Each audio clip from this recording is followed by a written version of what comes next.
नमस्कार मित्रांनो, कसे आहात? मस्त ना? हो, असंच राहायचं आहे मित्रांनो. 2023 हे वर्ष निघून गेलं, म्हणजेच नेगेटिव्ह विचारसरणीचे लोक निघून गेलं म्हणून विचार करणार, पण जे पॉझिटिव्ह विचार करतात ती माणसं म्हणणार की अरे वा, आम्हाला तर 2024चं नवीन वर्ष जगण्यास मिळालं, म्हणजेच आपण किती भाग्यवान आहोत. 2024मध्ये आपल्याला खूप काही करायचं आहे, कारण 2023मध्ये आपल्या काही गोष्टी करायच्या राहून गेल्या आहेत.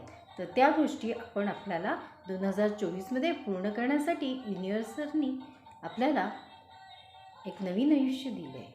तर त्या आयुष्याचा आपण फायदा घेतला पाहिजे आणि आपली जी राहिलेली स्वप्न आहेत ती पूर्ण करायची, आणि नवीन स्वप्न आहेत ती आपल्याला बघायची आहेत आणि तीही पूर्ण करायची आहेत. पण त्यासाठी आपल्याला आधी जी राहिलेली स्वप्न आहेत ती लिहून काढायची आहेत, आणि जी स्वप्न नवीन आहेत तीही लिहून काढायची आहेत, आणि त्या दृष्टीने आपलं पदार्पण करायचं आहे, आपलं पुढचं पाऊल टाकायचं. तर मित्रांनो, तुम्ही हे कराल ना? नक्की करा, आणि त्यामुळे तुमचं आयुष्य सुखमय होणार आहे. आणि हो, परत एकदा तुम्हा सर्वांना नवीन वर्षाच्या शुभेच्छा, आणि तुम्हाला नवीन वर्ष सुखाचं, समाधानाचं, आरोग्याचं आणि दीर्घायुष्याचं जाऊ, हेच ईश्वरचरणी प्रार्थना. थँक्यू.